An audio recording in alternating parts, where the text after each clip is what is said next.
Bonjour à toutes et à tous, bienvenue sur Agorska TV pour Tutti Foot, votre émission 100% football corse. Cette semaine, nous devons recevoir Jean-Louis Lucchini, ancien joueur du Sporting Club de Bastia. Il n'a pas pu être présent pour cette émission.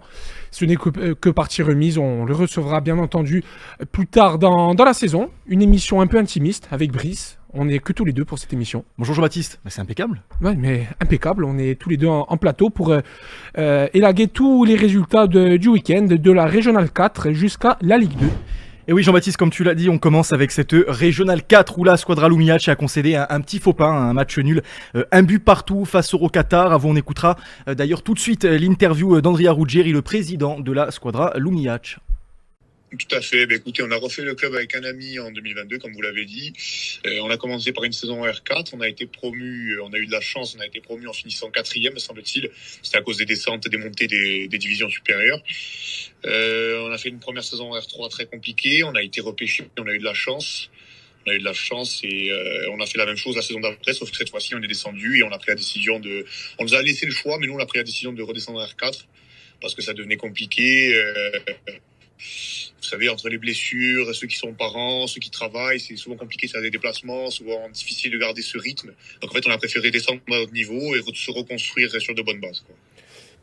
Alors l'objectif, je pense qu'il est clair, je l'avais dit en début de saison, on l'avait dit sur les réseaux sociaux, le but c'est clairement de remonter en R3, parce que quand vous montez en R3, vous gravissez les échelons et ça attire plus de monde, il y a plus d'engouement autour du club, ce qui est sûr, parce que bon, que vous demandez à certains joueurs d'expérience qui étaient la saison passée, faire des matchs en R4, c'est sûr que c'est un peu moins valorisant.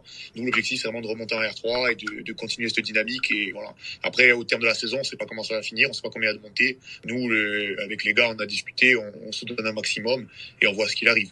Après, voilà, il y a quand même... je vais pas vous dire qu'il n'y a pas de pression, parce que oui, on a tous envie de remonter, on fait tout pour. Mais l'apprentissage, quoi. Quand on perd, on sait que c'est des bonnes leçons, c'est des leçons de vie. Et après, on continue à avancer, quoi. Le tout, c'est déjà de construire un collectif qui va jouer. Surtout ce que je voulais quand on a créé le club, c'était faire cette bande de copains. Et qu'à ce niveau-là, je pense qu'il faut avoir une bande de copains pour gagner au foot. À ce niveau-là, je parle. Ah oui, ça on le sait. Hein. J'ai pas envie de dire on les attend parce que c'est pas. Bon, je veux pas narguer, mais on est prêts, on se prépare pour. Et j'espère qu'on va tout donner et qu'on va remporter la victoire. Alors, parce que je sais que moi je crois en mes joueurs, je crois en mon équipe, en mes amis, et je sais que c'est faisable. Oui, tout à fait. Alors nous, on n'a pas beaucoup de jeunes de la région, parce que Loum, c'est un village qui n'est pas vraiment vivant en hiver. Voilà, donc ça, j'apprends pas grand-chose à tout le monde, mais c'est un village qui est difficile à faire vivre. Nous, dans notre démarche, c'est ce qu'on voulait, c'était faire vivre le village, ramener des jeunes, et après on y arrive tout doucement. On a pas mal, je vais pas dire d'étrangers, mais on n'a pas forcément des gens qui sortent de la place du village, quoi. Ça, malheureusement, c'est compliqué, mais on y arrive petit à petit. On essaie de mobiliser des jeunes, de mobiliser des amis, des gens, des villages aux alentours. Enfin voilà, nous on cherche vraiment à reconstruire ça, quoi. Après c'est pas gagné, mais l'objectif c'est quand même que tout le monde soit ensemble, tout le monde passe des bons moments, qu'ils soient portugais, corse, français, roumain, on s'en fiche. Nous, le plus important c'est vraiment qu'il y ait cet esprit collectif, et je pense que l'endroit où on est, ça fait pas la mentalité. Voilà. Ouais, bien sûr. Ah oui, c'est sûr. Puis il y a pas les mêmes. Je pense qu'il n'y a pas les mêmes moyens derrière. Bien sûr. Donc, comme je vous ai dit, on est trois à essayer de faire tourner ce club. On a tous des obligations. Les vice-présidents qui sont avec moi, c'est des artisans, ils travaillent. Moi, j'ai un commerce. Avec mes parents, on a un commerce. Donc, c'est sûr qu'on n'a pas autant d'implications qu'on le voudrait forcément. Même si on s'implique, qu'on fait tout ce qu'on peut. Mais après, voilà, comme je vous disais, ça prend du temps. C'est un procédé qui prend du temps. On essaie de se faire aider et on essaie de faire croire en notre projet. Après, voilà, Rome, c'est pas fait en 3 jours. Je préfère pas brûler les étapes et qu'on y aille échelon par échelon, et on va y arriver. Je sais en tout cas, on est sur la bonne lancée, je pense. Voilà donc pour les quelques mots du président. De son côté, le GFCA continue d'appuyer très fort. Victoire 5-0 contre Pontelecce, ce qui maintient la pression sur Saint-Jean. Et justement, la prochaine journée, la dernière d'ailleurs de l'année civile, s'annonce capitale. Squadra Lumiac face à Ghisonaccia à Prunelli, et surtout le choc au sommet, Saint-Jean face au GFCA. Voilà pour cette R4 très serrée cette semaine, Jean-Baptiste. Oui, avec le GFCA, comme tu l'as dit, qui maintient la pression sur Saint-Jean. C'est la meilleure attaque du championnat, avec 35 buts marqués et seulement 9 buts encaissés. C'est très resserré sur le haut du tableau, avec Saint-Jean, le GFCA et Ghisonaccia à Prunelli. Allez, on continue maintenant avec la Régionale 3. Pas de faux pas pour le peloton de tête. Le Niol s'est imposé 3-0 face au Capigors, où le Lupino est venu s'imposer face au Galia Luciana 2-0. Et la Kazinka qui s'impose dans un match très très important face au GFCBL, 1-0 pour les prochaines journées. Lupino va recevoir l'Orient et le GFCBL va recevoir Antizanti. Et la réserve d'AFA va recevoir la deuxième réserve du Galia Luciana. Et en Régional 2 à présent, gros coup de l'AC Ajaccio qui s'impose 1-0 contre Borgo. C'est la toute première défaite de Borgo cette saison. Le Galia Luciana en profite, large victoire, 5-0 face au Nebio et prise de la tête du championnat. On l'évoquait d'ailleurs Jean-Baptiste la semaine dernière, première victoire pour la Costa Verde, 4-2 contre Montigello, ce qui permet aux hommes de Thierry Muri de recoller au classement avec Cargèse, Montigello et Calenzane. Pour les prochaines rencontres, nouveau match capital pour la CA face au Galia Luciana, duel direct pour le podium et pour le maintien de matchs couperés ECB Costa Verde, Calenzane, Cargèse. Oui, c'est pour revenir sur le match de Costa Verde face à l'UMSR. C'est une victoire qui va faire du bien pour les hommes de Thierry Muri qui sont toujours lanterne rouge de Régional 2, 13e avec 13 points, à 2 points de Calenzane, Cargèse et l'ECB. Et la prochaine journée va être intense puisque c'est 2 rencontres directes pour l'ECB, la Costa Verde, Cargèse et Calenzane. On continue avec le dernier championnat régional, la Régionale 1 Escom, avec le premier faux pas de l'Azvar qui s'est incliné 2-0 face au Sud. Bastilicac en profite et s'impose 2-0 face à la Pieve-Zilote.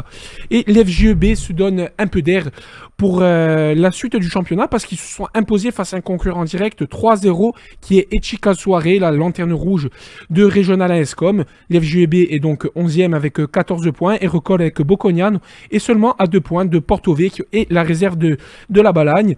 On va voir les top buts de la 8e journée de cette Régionale 1. Premier but, c'est Mariotto Delima de Bastilicac. Le deuxième but, c'est Verel de la Kazinka. Le troisième, c'est Tune de l'FGEB face à Echika Soirée. Le quatrième, c'est Gamada Silva du Sud FC. Et le dernier, c'est Baglioni de l'USC Corté contre Bocconiano. Pour les prochaines journées, Echika Soirée va recevoir Corté. Bocconiano va recevoir la Kazinka et le Sud FC devra confirmer en Pieve-Zilote pour la suite du championnat. Et on continue à présent avec la Nationale 3 groupe D, la réserve du Sporting qui s'offre un concurrent direct. Victoire de Buzyn contre le Havre Kokriyov. Résultat, les jeunes Tourquines sont désormais 4e juste au pied du podium. Prochain déplacement, Sainte-Geneviève ce samedi 13 décembre 20h. Oui, pour rebondir sur la réserve du Sporting, c'est un contraste assez intéressant, Brice, par rapport à l'équipe première qu'on connaît en Ligue 2 qui peine à s'imposer. La réserve du Sporting est 4e avec 20 points et a seulement 3 points du leader. Non, c'est vrai complètement et je pense que c'est aussi justement l'occasion lorsqu'on voit ce genre de résultats de la réserve de féliciter le centre de formation du Sporting Club de Bastia qui fait quand même, on peut le dire, un travail exceptionnel. Très très beau travail de Manu Giudicelli qui est directeur du centre de formation et entraîneur de la réserve du Sporting. Philippe Lemaire, Pasquale Lucchetti U19 nationaux et Chouki Ben Saada pour les U17 nationaux. C'est du beau travail mais rien n'est fait encore dans ce championnat. Allez, toujours en National 3, maintenant le groupe E, le groupe du GFCA et de la Balagne. Le GFCA qui réalise un très bon coup en s'imposant à Drancy 3-2 et donc leader du groupe E avec 21 points à 3 points du Pays du Valois qui a 18 points. La Balagne qui peine encore dans ce championnat s'est inclinée à domicile 1-0 face à la réserve du FC Metz et donc 12e et recule de 3 places au classement. Avec 9 points pour les prochaines journées. Le FC Balagne va se déplacer au Pays du Valois et le GFCA va recevoir Neuilly-Marne le samedi 13 décembre à 18h. National 3, groupe H, le Galia Luciana est toujours en difficulté, défaite 1-0 contre le Riviera FC. Le club pointe à la 13e place avant-dernier. Prochain match, déplacement très compliqué face à la réserve de l'Olympique de Marseille. Allez, National 2, groupe B, le groupe de Borgo et de Furiani-Agliani. Borgo a fait match nul face à Dieppe, 1 but partout. Furiani s'est incliné à Huasca, 2-1, ce qui donne au classement Borgo aux portes du podium, 4e avec 19 points ex aequo avec Bourges qui est juste au-dessus. Et Fouriani qui est 12e et recule de 2 places au classement avec 14 points. Pour les prochaines rencontres, Borgo va se déplacer à Feigny-Aulnois et Fouriani-Agliagne va recevoir Haguenau. Et oui Jean-Baptiste, cette semaine avec cette Ligue 2 qui s'est malheureusement terminée, je dirais de la pire des manières, le match SC Bastia Red Star qui a été arrêté quelques minutes après le début de la seconde période, après le jet d'un fumigène par un spectateur qui a touché un joueur du Red Star. Le jeu a été interrompu près de 30 minutes avant l'annonce officielle de l'arrêt définitif de la rencontre. Un acte totalement isolé, il faut le dire, incompréhensible, qui a gâché la soirée des 12 500 spectateurs présents pour fêter les 120 ans du Sporting. Pourtant, d'énormes moyens avaient été mobilisés pour cette célébration. Il faut le dire, le collectif Bastia 1905 qui s'était aussi beaucoup investi, toutes les équipes du Sporting et de nombreux bénévoles qui avaient travaillé pendant des semaines pour offrir un véritable anniversaire au club et à son peuple. Un match en plus de ça totalement maîtrisé par les Bastiais face à une équipe solide de Ligue 2. Tout était réuni, l'ambiance, la ferveur, la réouverture de la tribune à Pétrignane, ce moment assez symbolique, il faut le dire, jusqu'à ce que tout bascule, donnant ce triste sentiment de se tirer tout simplement une balle dans le pied. Le Sporting attend désormais la décision de la commission de la LFP quant à l'auteur du jet de fumigène. Il est toujours recherché. Le parquet de Bastia a ouvert une enquête pour violence volontaire avec arme. C'est dommage, franchement, c'est dommage parce que pour refaire un peu dans l'ordre chronologique, il y avait eu une belle fête pour les 120 ans. L'inauguration du stade Armand-Chaise a enfin fini après 18 mois de travaux. On a vu aussi les jeunes des licenciés du Sporting, les plus jeunes jusqu'aux 18, qui sont venus communier avec le public, là, avec les supporters de la tribune Jojo Pétrignane. C'était beau, c'était vraiment quelque chose qu'on n'avait plus vu depuis longtemps, Brice. Spectacle de drone, jeu de lumière à la mi-temps, enfin vraiment tout avait été mis en place par les équipes du Sporting. C'est vrai, comme tu l'as dit, ça faisait longtemps qu'on n'avait pas vu en plus un jeu comme celui-là. On était tous en direct à ce moment-là, je parle en radio, et c'est vrai qu'au moment où on voit ça, on a même nous-mêmes du mal à se retenir. Parce que on s'y attend pas. Certes, il y a une erreur arbitrale où ça siffle pas pour nous de notre côté, mais entre guillemets, on maîtrise notre match. C'est pas très grave. On va rebondir comme on sait le faire. Et là, ce geste qui nous enlève toutes nos chances. Le Sporting Club de Bastia qui est déjà en plus de ça, et ça sert à rien de le répéter, mais dans une situation extrêmement compliquée. On sentait qu'il y avait un petit peu, j'ai envie de dire, cette magie du Sporting, cette magie, cette ambiance des supporters qui faisait que pour ces 120 ans, les joueurs ne voulaient rien lâcher et voulaient cette victoire. On s'autodétruit. Quand je dis on, acte isolé, une personne qui met toutes nos chances à plat, c'est frustrant. C'est très frustrant parce que c'est face à une belle équipe, le Red Star. Et le Red Star, c'est la meilleure équipe à l'extérieur, la meilleure défense, avec 5 buts encaissés à l'extérieur. On tenait notre match, vraiment, puisqu'il y avait 0-0, c'était à la 55e que le jet de fumigène a eu lieu. Mais on sentait qu'ils allaient craquer, les Parisiens, parce que le Sporting poussait pour aller marquer ce but.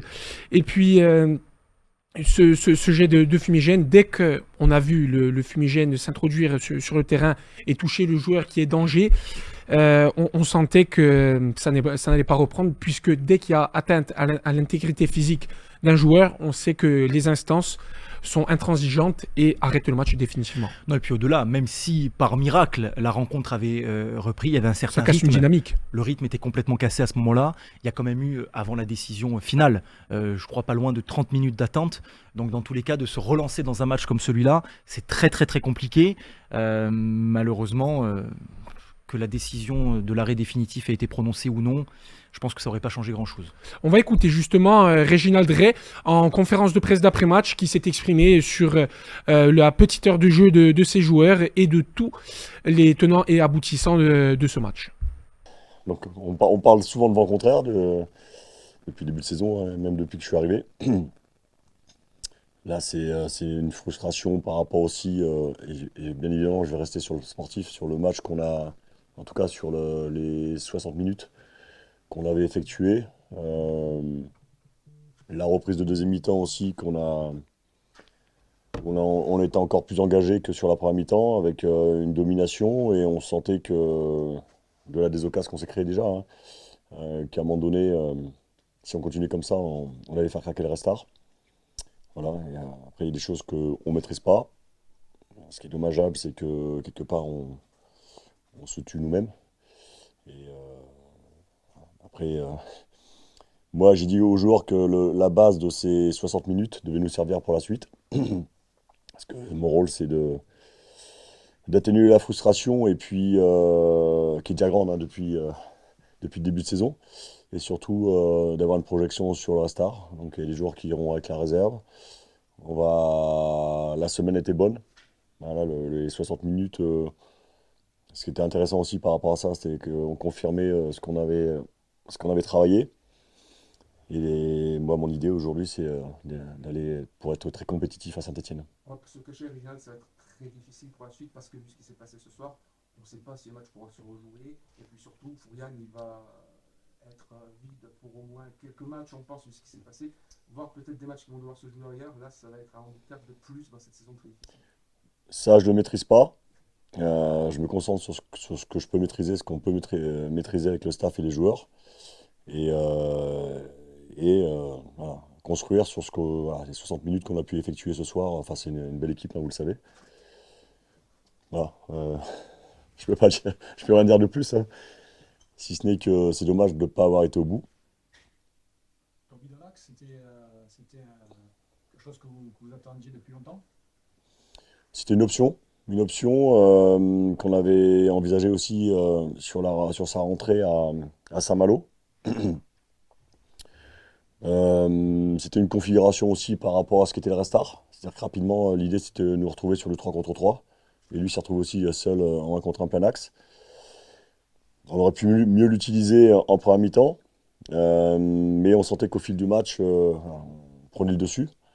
Et son positionnement face à cette défense nous le permettait aussi. Mais bon, c'était la satisfaction, elle est globale sur 60 minutes qu'on a pu effectuer. Après, on était à 0-0, on n'a pas mis les occasions qu'on s'était créées, mais on sentait qu'on dégageait une force collective. Et ça, pour la suite, c'est primordial. On a vu quand même un Sporting qui avait un tout autre visage au terme du dispositif, mais dans l'engagement, dans le jeu, c'était beaucoup plus positif, il y avait de l'allant. Ouais. La fête a été gâchée pour retenir un petit peu de positif. On a retrouvé quand même. Oui, en tout cas, dernièrement, depuis que je suis arrivé, c'était pas le cas. Et c'était important de retrouver cet talent, cette générosité, cette force collective, surtout à Fourian. Avec l'idée aussi de gagner le match, bien sûr. Et je pense qu'on avait commencé à faire ce qu'il fallait. Et puis d'envoyer un message à nos futurs adversaires, notamment à domicile. Parce que je suis convaincu aussi que le maintien passera par un très bon parcours à domicile à Fourian. C'est bon. Merci beaucoup. Voilà, c'était le coach Bastien. On a entendu Brice, le coach qui était défait, qui, comme tout le monde, n'a pas compris cet acte. Le Sporting va se déplacer ce samedi à 20h à Geoffroy-Guichard contre Saint-Etienne, qui est second au classement à 3 points de l'Estac et qui plus est un relégué de Ligue 1. Ça va être très très très compliqué, ça c'est une certitude. Il va falloir s'accrocher. Comme on l'a dit plusieurs fois dans les différentes émissions, ce qui joue énormément en ce moment, c'est le mental. Là, je trouve que justement ce 120e anniversaire, c'était aussi pour faire du bien mentalement. Et en rajoutant cette couche par-dessus dont on n'avait absolument pas besoin, ça va être davantage difficile pour les prochaines rencontres. Oui, effectivement, et aussi dans l'actu Sporting, Gilles Chon a été nommé coordinateur sportif en remplaçant Frédéric Antonetti. Il a toujours été au club, Gilles Chon, que ce soit joueur jusqu'en 2021-2022. Ensuite, il a intégré la cellule de recrutement jusqu'à il n'y a pas longtemps, et Claude Ferrand, le président, le disait qu'il était un atout majeur dans les discussions et négociations avec les joueurs et dans le mercato, qui épaule aussi Pierre-Paul Antonetti, qui est toujours dans la cellule de recrutement. Mais complètement, hein, ancien joueur emblématique comme tu l'as dit, 230 matchs sous le maillot bleu. Chon, voilà, il connaît le club comme personne. Il avait notamment été le seul pro confirmé à rester après le dépôt de bilan de 2017. Et depuis sa retraite en 2021, il travaillait déjà dans l'ombre en interne tout en se formant. Il est diplômé du CDES de Limoges depuis 2023. Oui, exactement. Et pour en revenir sur les prochains matchs du Sporting, J'ai bien peur, on a bien peur que le match du Red Star laisse des séquelles, du moins dans les têtes des joueurs pour se relancer dans la compétition face à Saint-Etienne. Et puis Saint-Etienne, c'est le dernier match de l'année civile en Ligue 2 pour le Sporting, mais il va y avoir aussi le match de Coupe de France le samedi 20 décembre à 18h contre Pontivy, une Nationale 3 qui est leader de son groupe A et qui est invaincu. Ça va être aussi un match très important pour les hommes de Régina de Ray, parce qu'on sait aussi que de passer les tours de Coupe de France, ça permet aussi de prendre de l'argent et aussi faire du bien aux caisses. Et de la confiance. Et de la confiance, bien entendu. Mine de rien, avec la saison qu'on est en train de vivre. Ça reste la Coupe de France. Il faut absolument pas y aller en se reposant sur nos acquis, même si actuellement les acquis sont compliqués. Il faut se battre jusqu'au bout, puisque la Coupe de France, c'est ça. On a déjà eu énormément de surprises. Donc beaucoup de concentration, beaucoup de travail. Et c'est vraiment des matchs qui aujourd'hui sont finalement très importants aussi, puisque comme on le dit, il y a bien sûr le côté sportif, mais il y a aussi le côté psychologique. Exactement. Et puis la Coupe de France, mine de rien, on passe les tours. On est en 32e de finale face à une équipe hiérarchiquement inférieure, 4 divisions en dessous. Ça peut être un 16e de finale à jouer. Et potentiellement, si le tirage est favorable au Sporting, peut-être une Ligue 1 à domicile ou alors à l'extérieur, mais ça peut être un très très beau match pour les Bastiais, qui peut redonner ce supplément d'âme déjà en Coupe de France et de le fructifier aussi en championnat. Exactement, complètement. Non, mais c'est vraiment, c'est vrai que c'est entre guillemets deux compétitions qui se complètent, certes avec des niveaux de jeu différents, mais je pense qu'il y a de quoi aller puiser aussi bien en Coupe de France qu'en championnat, bien sûr. Donc on va voir un petit peu comment ça va se décanter, mais en tout cas on est derrière et on espère que ça va être quelque chose de positif qui nous attend. Petite parenthèse aussi pour la Ligue 2, il y a eu la publication du calendrier 2026-2027 de la Ligue 2. Reprise du championnat, ça va être le samedi 8 août 2026 et la fin du championnat, ce sera le vendredi 22 mai 2027. Le championnat finira 2 semaines plus tard parce qu'il n'y aura plus de matchs en semaine l'an prochain. Et je pense que ça, c'est un point à ne pas négliger parce qu'on sait que les matchs en semaine, ça peut faire une accumulation avec les matchs le week-end qui s'enchaînent. Oui, c'est vrai que ça s'enchaîne très très vite quand on a les matchs en semaine. Donc ça sera peut-être un petit élément en plus qu'il faudra prendre en compte et en espérant qu'on sera toujours en Ligue 2 à ce moment-là. On l'espère. Et puis on se donne rendez-vous, Brice, avant de donner le prochain rendez-vous de Tutti Foot qui est la semaine prochaine et le dernier rendez-vous de l'année 2025. C'est samedi à 20h sur Énergie Corse pour le match entre Saint-Etienne et le Sporting. Brice, merci pour cette émission qu'on a animée tous les deux et qu'on a passé en revue tous les résultats Merci à toi. des clubs corses. Et d'ailleurs, petite parenthèse, vous pouvez voter sur Pot et Match pour les top buts de la semaine, pour le plus beau but que vous élirez sur Pot et Match. Le lien est dans la description. Merci à tous et on se dit à la semaine prochaine pour la dernière émission de Tutti Foot de l'année 2025. Après tout.